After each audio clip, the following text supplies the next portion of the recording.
오늘도 예수님을 만난 한 사람을 말씀을 통해서 보고자 합니다. 본문이 몇 장이죠? 마가복음 5장입니다. 이거 좀 소리 좀 올려주실까요? 우리 잘 안 들리신다 해가지고 소리 좀 조정하겠습니다. 자, 오늘 마가복음 5장은요, 굉장히 부정적인 이야기들로 가득 차 있습니다. 세 개의 단어로 줄일 수가 있는데, 첫 번째 마가복음 5장에는 귀신이라는 단어가 나오고요, 그리고 피라는 단어가 검색이 됩니다. 피. 그리고 시체라는 단어가 검색이 돼요. 시체 속에는 죽음이라는 단어도 같이 끼어 있습니다. 제가 뭐라 했을까요? 귀신, 피, 시체. 우리가 봐도 굉장히 부담스러운 용어들이죠. 이 이야기가 마가복음 5장에 다 기록이 되어 있습니다. 오늘 거라사 광인, 군대 귀신 들린 광인, 이 사람이 귀신의 이야기, 그리고 12의 혈류증으로 고통받던 여인의 그 피의 이야기, 그리고 회당장 야이로의 12살 된 딸, 그 딸이 죽었다가 살아나는 이야기. 그러니까 예수님을 만났기 때문에 귀신과 피와 그리고 시체는 의미가 없어졌습니다. 할렐루야. 이것이 하나님의 능력, 하나님의 아들이신 예수 그리스도의 하나님 나라의 선포의 능력입니다. 이 하나님 나라가 저도 여러분에게도 온전히 있음을 기억하시고 그 나라를 마음껏 누리시기를 축복합니다. 자, 오늘 말씀 계속 보면 예수님이 데가볼리란 지방에 가셨는데, 우리 그 사진이 좀 필요합니다. 성경에 보면은 지역이 참 많이 나오는데, 저기 중앙에 있는 호수가 하나 보이실 거예요. 그게 갈릴리 바다라고 되어 있는데, 그 호수의 세시 방향, 이쪽 세시 방향에 보면 붉은색으로 테두리가 쳐져 있습니다. 그 땅이 거라사 지역입니다. 이게 갈릴리 호수를 세운 모양인데, 저 갈릴리 호수의 모양이 악기 하프와 같습니다. 하프.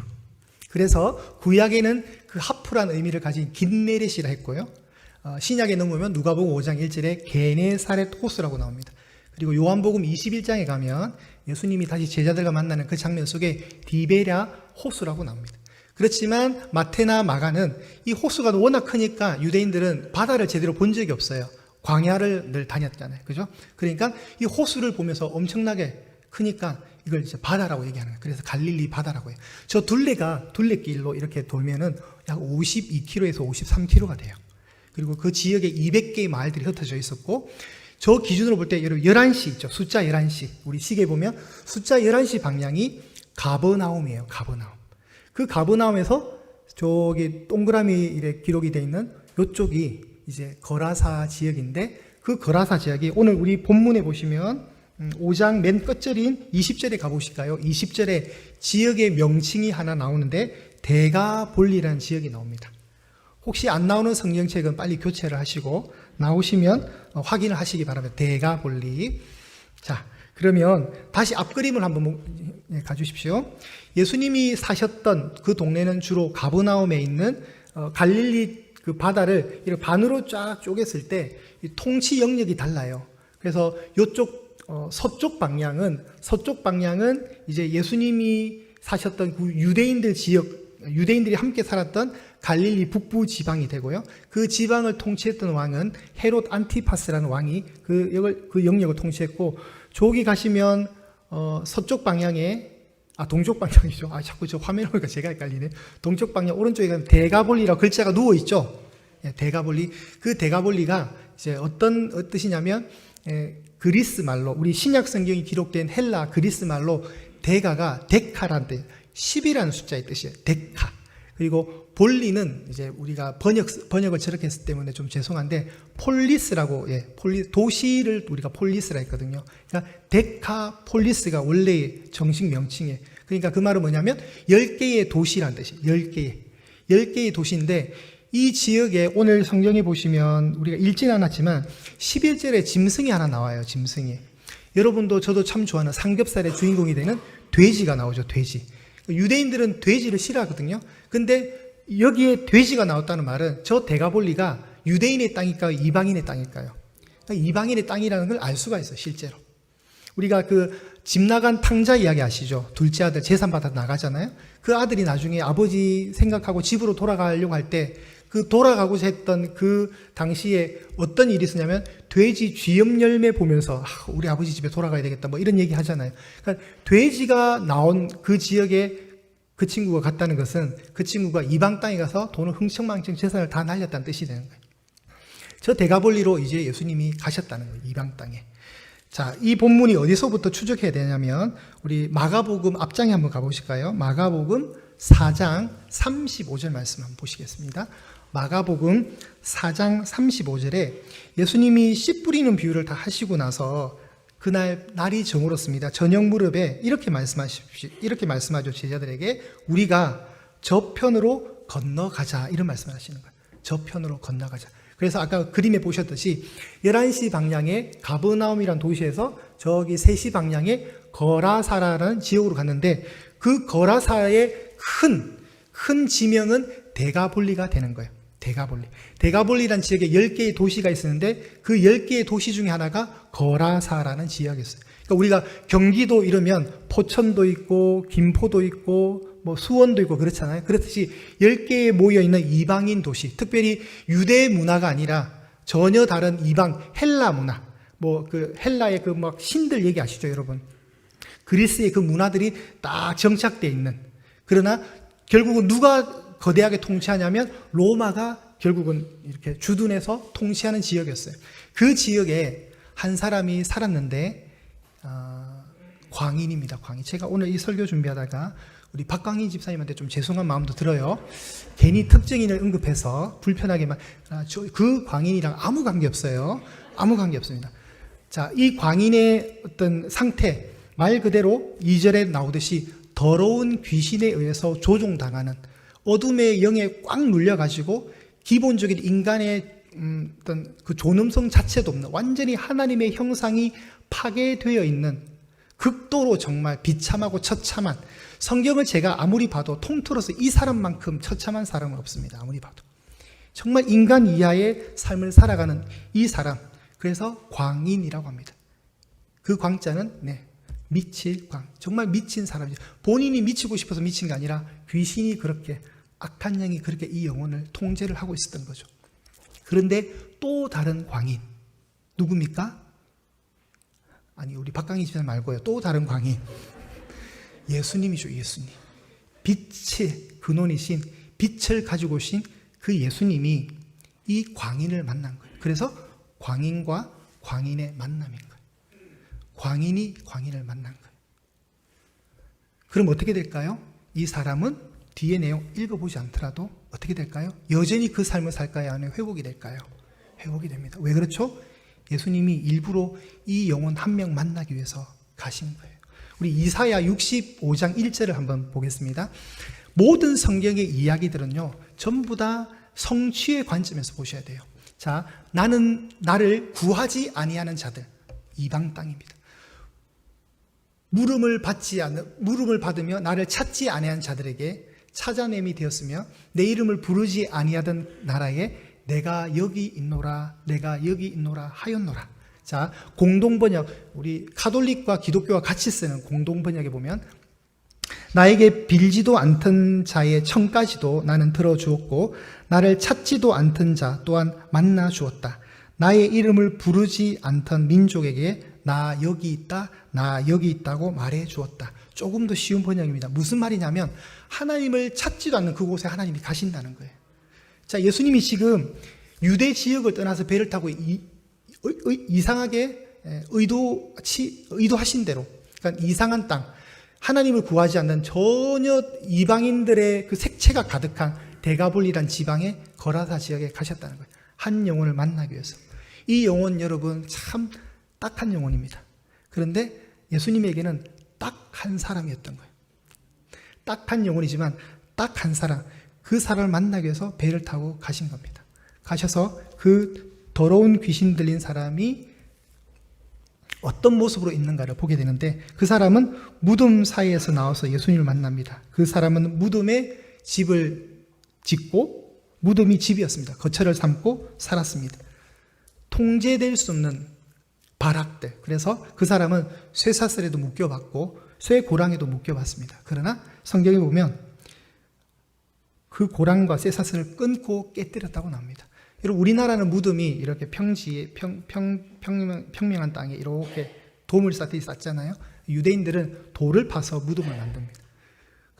저곳은 사람이 살 곳이 아니죠. 무덤은 죄를 지은 우리 인간이 마지막으로 가는 종착지예요. 육신을 가진 상태에서 가는 마지막 종착지. 그래서 부정적인 의미죠. 저런 부정적인 의미, 불결한 의미를 가진 그곳에 더러운 악한 영의 귀신에 의해서 한 영혼이 그곳에 살고 있었던 거예요. 사람이 있어야 될 곳이 있고 잊지 말아야 할 곳이 있는데 이 사람은 잊지 말아야 할 곳에 살게 되었습니다. 그렇기 때문에 그는 단순히 귀신이 들린 것이 아니라 악한 귀신에 의해서 그 귀신이 그를 완전히 집어삼킨 꼴입니다. 집어삼켰다는 말이 더 정확합니다. 통제될 수 없는 이 귀신의 이름이 뭐였냐면 읽지는 않지만 우리가 9절에서 만날 수 있습니다. 예수님이 네 이름이 무엇이냐 할 때 그가 내 이름은 군대라고 합니다. 군대. 우리가 귀신이 들렸어도 아마 단수의 귀신이 한 사람을 괴롭혀도 힘들 건데 이 사람은 군대 귀신이에요. 여러분 군대 이러니까 숫자가 많아요, 적어요? 많아요. 이 군대 귀신은 우리나라 말로 번역을 할 때 군대지만 정확한 이 당시의 번역을 통해서 해석을 하면 레기온이라는 로마 군대의 군대 조직을 얘기하는 거예요. 여러분 로마에 보면 백부장 얘기 들어보셨죠? 예, 고넬료는 백부장이 있었고 예수님이 돌아가실 때 옆에 백부장이 있었잖아요. 백부장이란 말은 100명의 부하를 병사를 둔 장교란 뜻이에요. 그 장교보다 더 위의 사람이 천부장이에요. 사도행전에 천부장이 나오거든요. 100명의 백부장을 거닐면 천부장인 거예요. 그럼 천부장 밑에는 몇 명이 있을까요? 1000명이 있는 거예요. 그 1000명을 다스리는 사람이 군단이에요. 군단. 한 군단. 6명의 천부장을 다스리는 한 명이 군단장이에요. 군단. 그래서 레기온이라 불리는 이 군대는 6000명을 얘기하는 거예요. 6000명. 그러니까 귀신을 굳이 숫자로 세알린다면 6000개의 귀신이 이 한 영혼에 들어간 거예요. 성경을 통틀어서 가장 비참한 사람입니다. 제가 볼 때는 그래요. 아무도 고칠 수가 없습니다. 이 사람을 누가 감당하겠어요? 너무 미친 짓 하니까 쇠고랑을 채웠다니까요. 통제가 안 되니까. 그리고 이 사람의 행동을 보십시오. 5절에 밤낮 무덤사에서나 산에서나 늘 어떻게 합니까? 소리 지르며 돌로 자기 몸을 해한대요. 최근에 제가 이 교회 출근할 때 여러분들 보시지 모르겠어요. 홍제천에 아침에 우통을 벗고 막 뛰는 남자애가 하나 있어요. 걔가 그냥 뛰면 되는데 막 소리를 질러요. 와! 이 방송을 보면 안 되는데 하여튼 막 사람들이 막 놀래요. 막 좀 옷이라도 입고 좀 이렇게 화이팅을 외치면 좋겠는데 옷 보고 그러니까 저분도 광인인가 뭐 이 생각이 들더라고요. 그걸 봐도 우리가 불편하잖아요, 벌써. 그런데 이 당시에 막 무덤 사이 살면서 막 산에서도 소리 지르고 막 자기 몸을 막 긁고 돌로 이게 정상이 아니에요. 그 사람은 온전한 사람이 아니에요. 아무도 건드릴 수가 없어요. 악한 영이 그 사람을 완전 삼켜버리는 상태입니다. 그냥 살아있지만 어때요? 그냥 죽은 존재죠. 그냥 죽은 존재. 그런 존재 앞에 진짜 광인이 나타나신 거예요. 빛을 가지신 빛나는 분이 오신 겁니다. 그분이 이제 갈릴리 사역, 유대인들만이 하나님 나라가 임한 것이 아니라 이방 땅에도 하나님의 나라가 임했음을 성취하기 위해서 구약의 그 예언을 성취하기 위해서 이 광인을 만나러 진짜 광인이 가주신 겁니다. 만났죠. 어떻게 됐습니까? 당연히 고침을 받았습니다. 근데 그냥 고침 받은 것이 아니라 희생이 있었는데 돼지가 그 귀신 들린 그 귀신이 막 요청을 해요. 우리를 이 지방에서 좀 쫓아내지 말아달라고. 그래서 우리가 이곳에 머물기를 원할 때 간구합니다.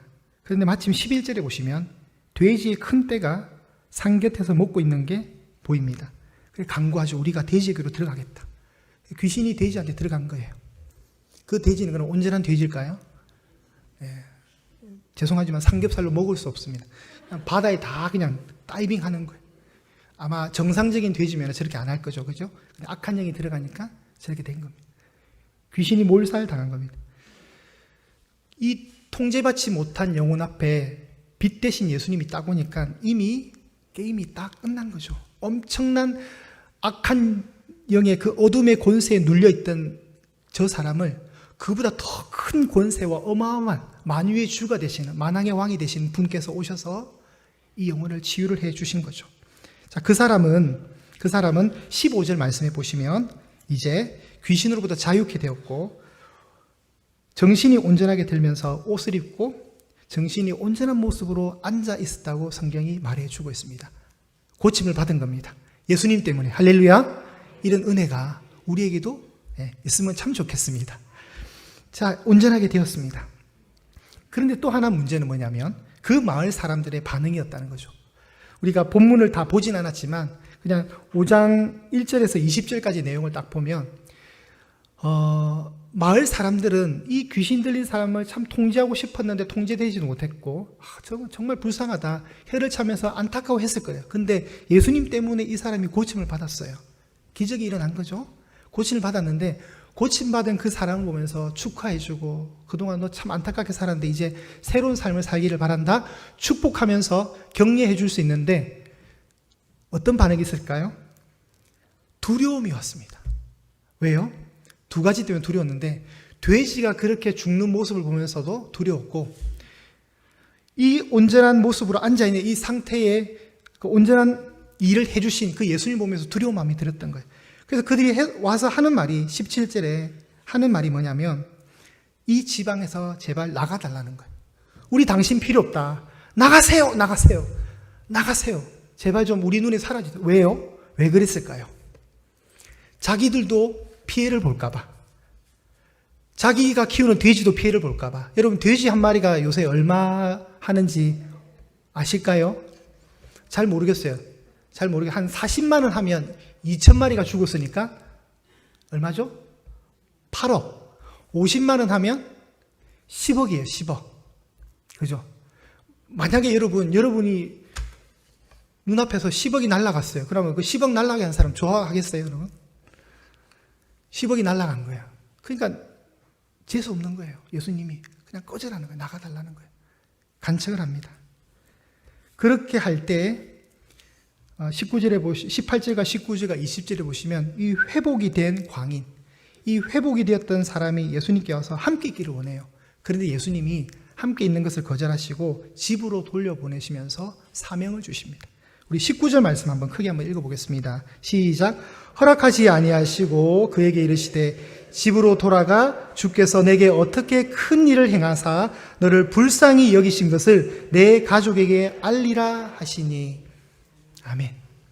너의 사명은 네가 온전하게 된 것을 알리는 거다. 파송을 합니다. 그리고 20절에 더 엄청난 사건이 벌어집니다. 그가 가서 예수께서 자기에게 어떻게 큰 일을 행하셨는지를 어디에다가요? 데가볼리 그 전 지역에 전파를 하면서 모든 사람이 놀랍게 여기도록 간증을 하러 다녔다는 거예요. 할렐루야. 우리에게도 이런 모습이 있으면 참 좋겠습니다. 여러분이 만난 하나님을, 여러분이 경험한 예수님의 은혜를 마음껏 알리시길 바랍니다. 그래서 이 회복된 이 사람은 이제 별명이 하나 붙는데 바로 이방의 세례 요한이라는 별명을 얻게 됩니다. 물론 성경에는 나오지 않습니다. 세례 요한의 한 역할이 뭐죠? 예수님의 오시는 길을 준비했잖아요. 지금 이 데가볼리에 사람들의 반응은 나가달라였어요. 나가달라. 그런데 나중에 훗날 다시 예수님이 이 지역에 다시 올 때는 많은 사람들이 예수님께 와요. 그 사건 중에 하나가 에바다 사건이에요. 에바다 사건. 그리고 많은 병자가 와서 고침을 받고 예수님과 한 3일간 같이 계시면서 이제 배고플 때 예수님이 5병 이후한 또 다른 7병 이의 기적을 4,000명을 먹이는 이 기사를 데가볼리 지역에서 한단 말이죠. 왜 그랬을까요? 이 사람이 예수님을 너무 많이 소문내놨어요. 나 엄청난 분 만났다? 이분 장난 아니다? 나 봐봐. 나 옛날에 안 이랬잖아. 이런 간증을 얘기하는 거예요. 그러니까 사람들이 신뢰할까요? 안 할까요? 신뢰하죠. 왜요? 너무나도 회복되기는 불가능한 죽은 자와 같은 삶을 살았던 사람이 예수님 때문에 온전하게 되었으니까 병자들에게 소망이 생기는 거죠. 또 귀신에게 억눌려 사는 영혼들에게 소망이 생긴 거예요. 나도 만나봐야 되겠다. 그래서 예수님이 귀 먹은 자의 그 귀를 열어주시고 많은 병자를 고치시고 배고픈 영혼들에게 잔치를 배설하는 7병이의 그런 기적도 이 데가볼리 지역에서 행했다는 것입니다. 빛을 본 자만이 할 수 있는 놀라운 능력인 줄 믿으시기를 바랍니다. 그렇다면 이 한 사람은, 이 귀신 들려있던 이 악한 사람, 딱한 이 한 사람은 그냥 성경에 나온 이야기가 아니라 예수님을 모를 때 우리의 과거의 이력서 중에 하나입니다. 그렇죠, 여러분? 나는 모태신앙인데요. 이래도 할 수 없어요. 왜냐하면 우리가 예수님 만나는 인격적 만남은 다 다르거든요. 모태신앙이라 할지라도 살아오면서 예수님 진짜 만날 때가 있단 말이죠. 우리가 예수님 모르면 이런 모습으로 살아가는 거예요. 예수님을 만났기 때문에 우리가 온전해진 겁니다. 그래서 비교할 수 있습니다.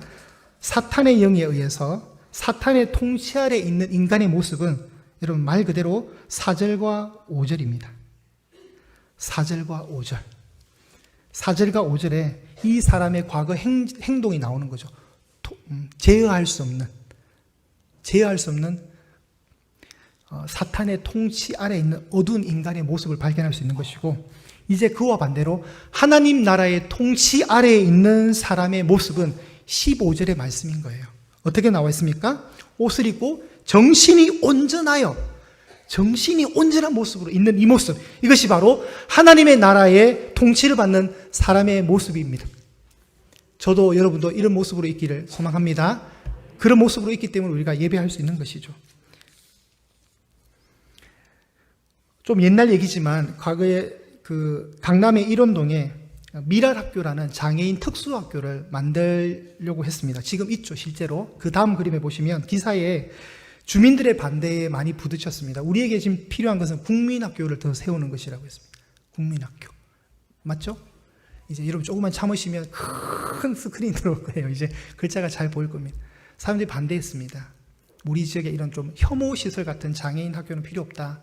차라리 초등학교, 국민학교를 더 지어달라고 막 시위를 했습니다. 왜 했을까요? 집값 떨어진다고. 여러분 이 모습이 어디 모습이랑 똑같아요? 이 대가볼리 사람들의 모습 똑같죠. 한 영혼이 온전하게 되는 건 관심 없고 내 돼지떼가 안 죽어야 되는 이 경제적 손실에 더 눈멀어 있는 사람들, 대가볼리 사람들의 모습과 이 모습이 유사합니다. 그래서 이 학교를 만들고자 했던 목사님께서 집집마다 방문하면서 설득을 하셨어요.